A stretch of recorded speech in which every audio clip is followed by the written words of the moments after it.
perfection. So looking good. Wow.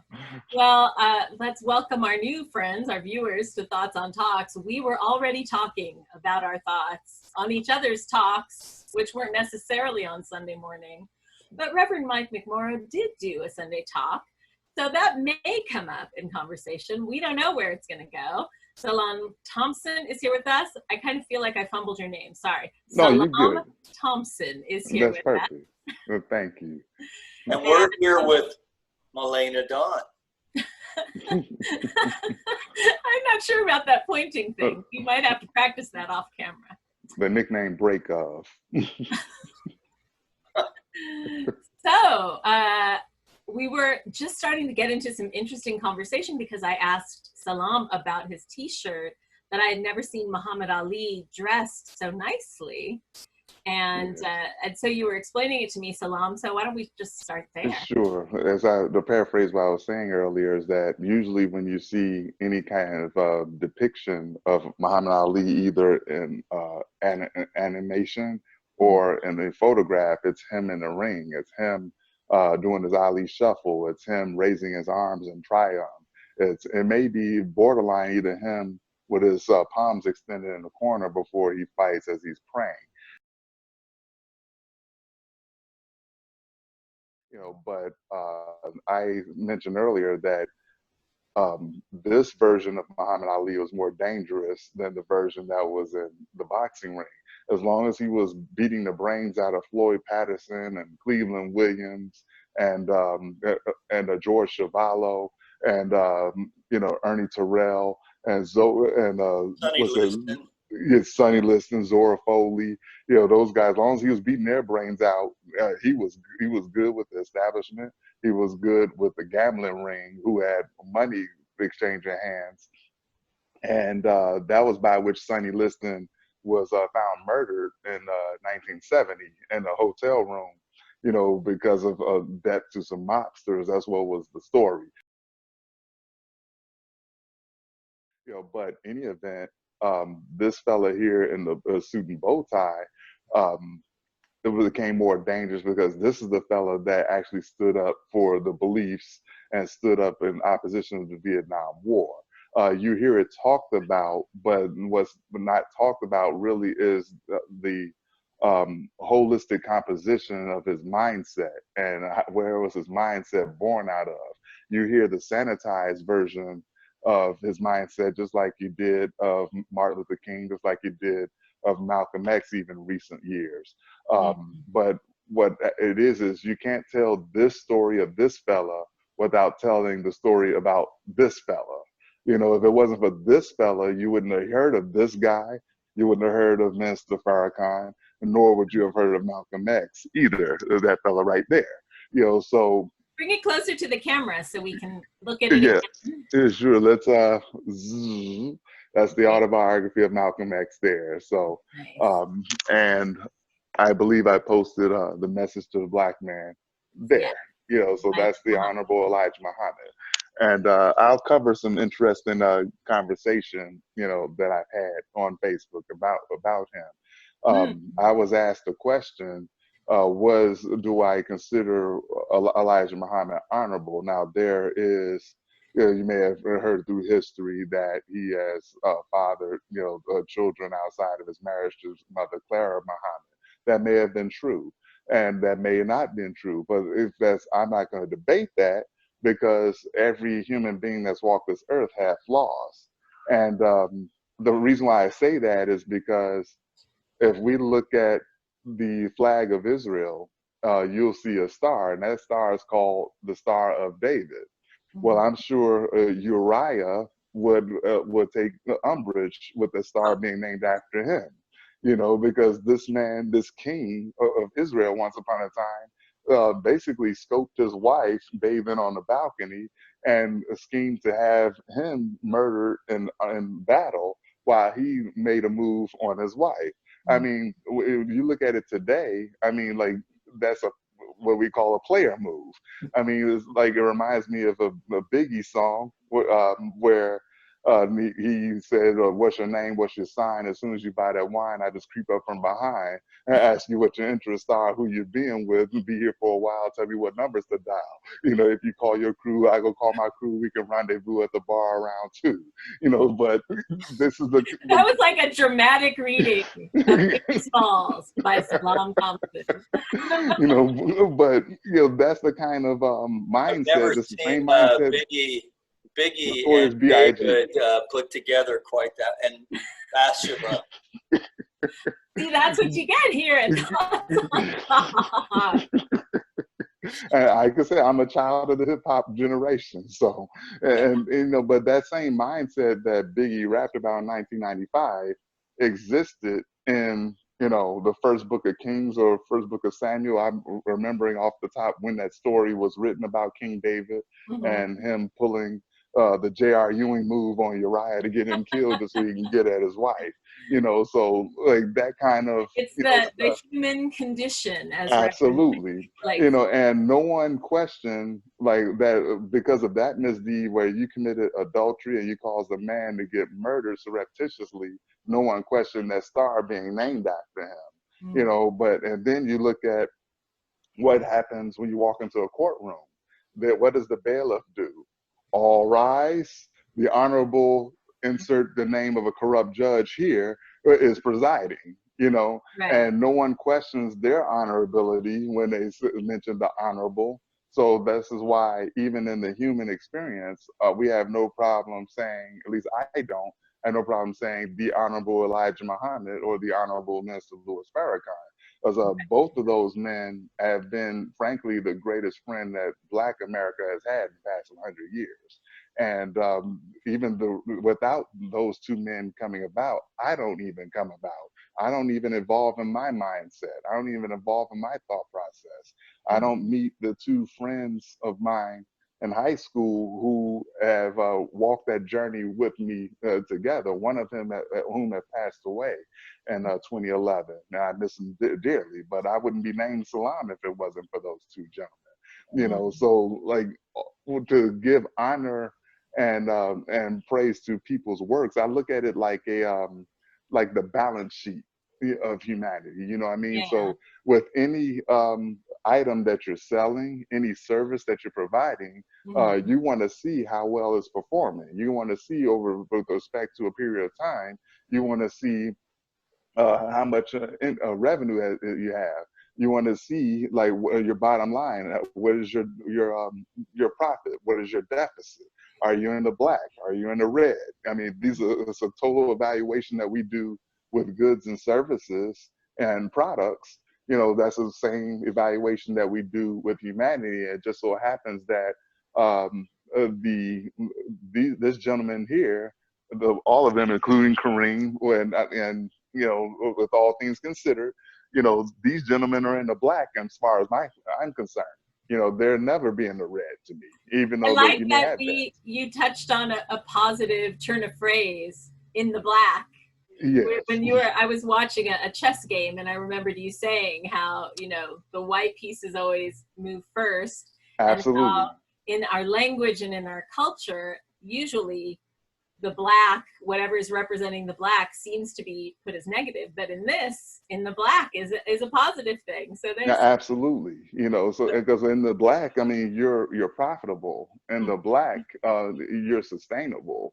You know, in the black, you're able to sprout out and encounter and create new endeavors. And so that's what, you know, these gentlemen have sought to do, you know, throughout their lives. But all in all, that's the side of Muhammad Ali that's never spoken on, you know. And, but the one thing about Ali, though, okay, I don't know about the Honorable Elijah Muhammad. Yes, thank you. But I do know Louis Farrakhan, the reason why he is controversial was because he's been very vocal with his anti-Semitic viewpoints. And Ali never got into that, to his credit. And I'm not even sure that Elijah Muhammad I don't know that he did either, but because I don't know I'm not as familiar with him.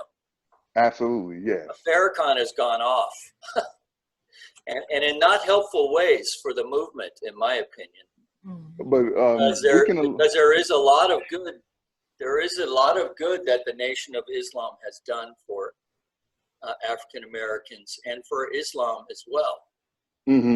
But that's not one of them. And I think that because it's a trick with that, because when I look back at what Minister Farrakan has talked about, there was a speech, you'll find it on YouTube, when he spoke in Los Angeles in 1985 at the Forum. There were members of the ADL who were outside chanting, "Who do we want? Farrakan. How do you want him? Dead." And at no point. ADL is, just for the listeners, ADL is Anti-Defamation League. Right, and that is a Jewish organization. Absolutely. Right. You know, and there has been no record of him calling for harm or the death or of anything like that towards the Jewish community. That to name reference a few things. One speech that he was accused of calling Judaism a dirty religion, but what actually he was accused of calling it a gutter religion. But what he said, he called it a dirty religion because it was practiced by individuals who wasn't adhering to the principles of Judaism. And so that's where you have this constant conflict, because even, and we'll segue into this, we've had, since we last met, we've had cancel culture to the nth degree. We've had, bless you, we've had Nick Cannon, okay, and his comments have circulated. We've had Charlemagne, the guy, and he's been had his hand slapped for merely saying that the Jewish people are powerful people. And when you look at throughout history and what the founders, they're not wrong. And actually, if you look at the founders of Paramount Pictures, of Columbia Pictures, of MGM, of Fox, Pictures, William Fox, MGM is Samuel Goldwyn, I believe. All of those founders were Jewish individuals.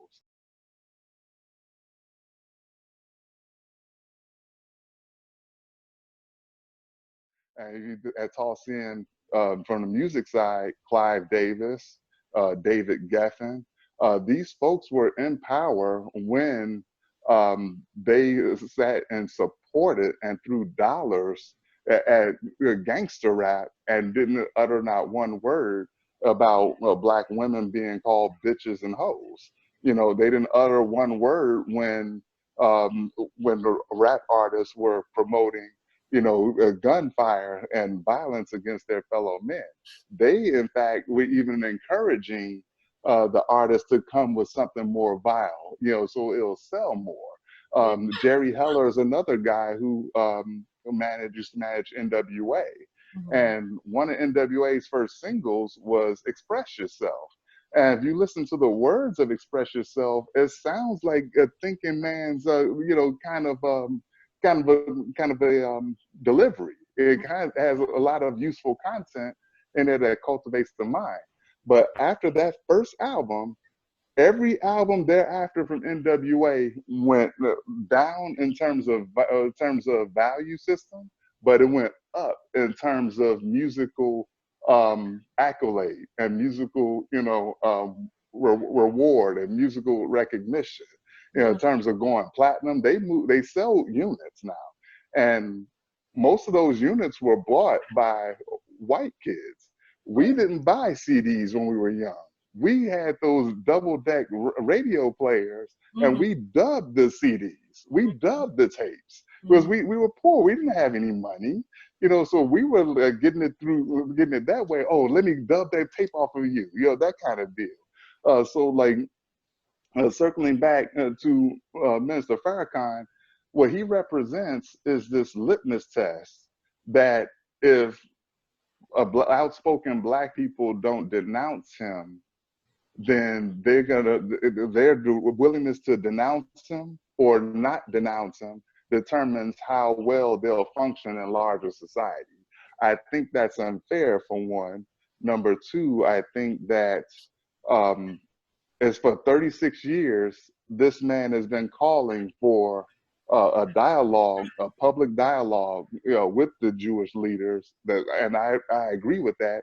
Let's settle it on C-SPAN, settle it on CNN, make it a dialogue. Bring your research, bring your scholars, bring your materials, and settle it, in the intellectual space.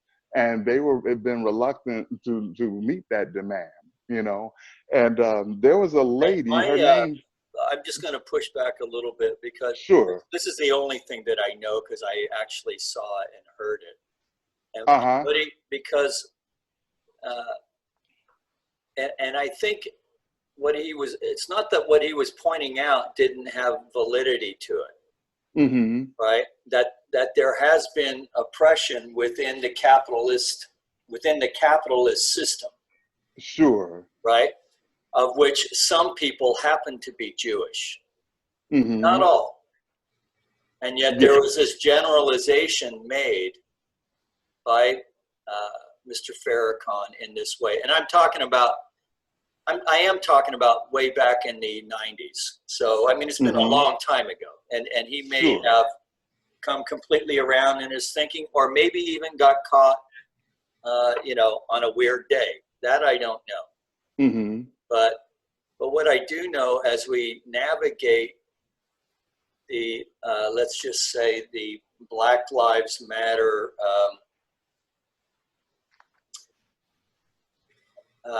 we have this field of infinite possibilities for where Black Lives Matter can take us.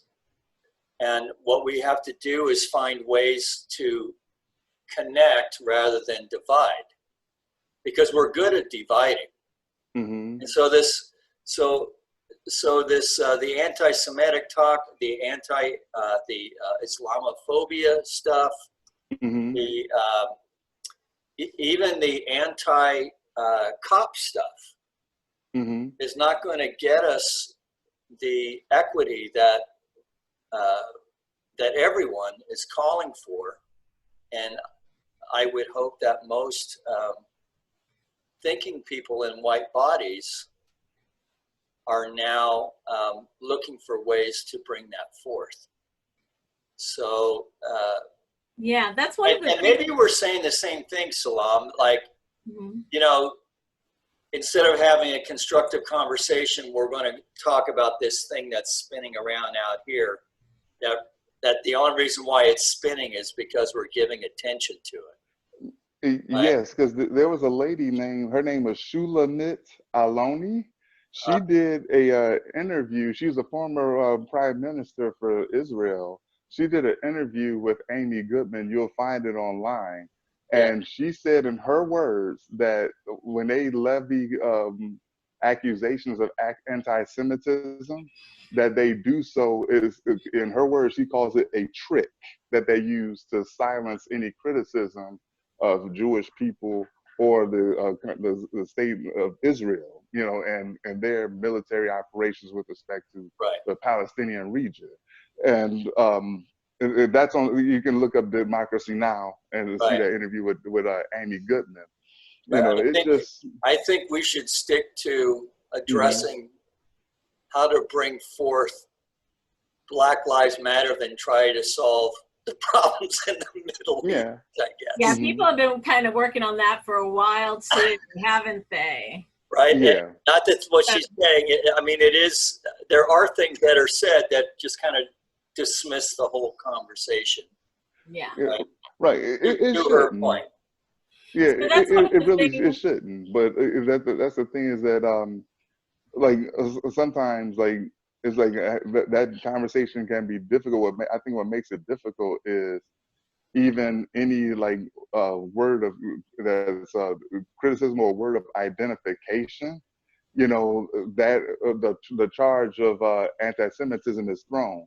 There was a guy, Charlemagne the God, when he merely said the Jews control, like they're in control of the music industry and the film. They do control it, even though they're only 3% population. That's a fact, you know. But they don't control it because they're Jewish. That's the point I find. They don't control it because they're Jewish. It's not a causal effect thing. He was mentioning it as they do have that control. You know, that's what I mentioned. Well, not in the cause effect. We're not as like if, not an if then consequential kind of a deal. Right. But that's what he was saying. And when I looked at the response that he got, it actually proved the point. You know, because they came down on him like a ton of bricks. You mean and now if culture component? Yeah, now if he came out and said, like, start calling them names and calling for their heads and things like that, okay, have your pound of flesh, you know, at that point. But it got to the point where, like, you know, the term itself has been like really this fluid gray area term that if you sit down, you have a criticism, you know, of someone, or if you have a opposing point of view, that even if you can support it scholastically and that dialogue doesn't happen, it's like the red herring is thrown, and that just like really dissolves the whole conversation.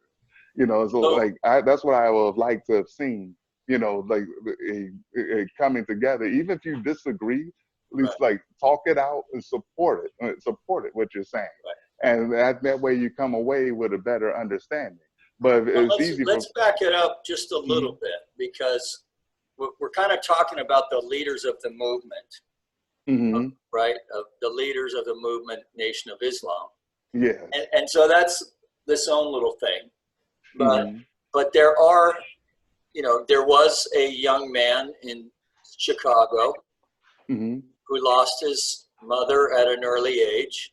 Yes. At like 9 or something, I think, right? I was 12 still. 12. Yeah. And my dad preceded her in death. And so this movement that has this reputation with these guys up at the top, but a life was changed significantly and focused through the teachings of the Honorable Muhammad. And would you be willing to share some of that?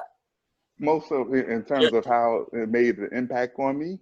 Well, sure, because I think most folks just go,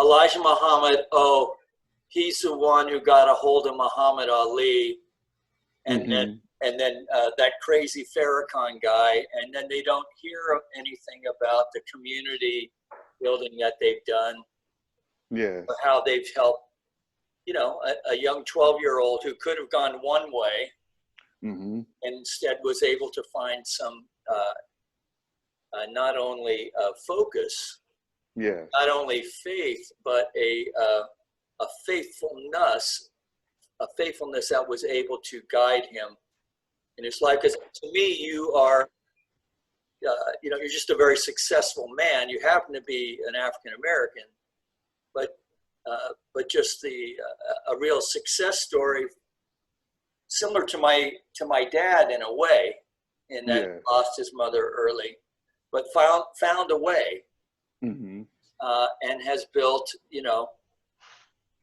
and is an honorable man, right? Tying it back to that, and with 2 great kids, and you know, and a sweet wife, and your mother-in-law's with you, and you know, to me, that's an American success story. Yeah, and what I hear when you talk about all the things that you've learned that you're sharing with us is a sense of empowerment that it gave you that you hadn't maybe found prior to that. So tell us. Well, and also that there's nothing to be afraid of, because it's Islam, Nation of Islam. Right. Because I actually met a couple of guys at the World Parliament of Religion, and we hung out of New York. Yes. The Imam out of New York. They were really great guys, and they're just, you know, just like everybody else, trying to make their way. Absolutely, yeah. Yeah. So your story,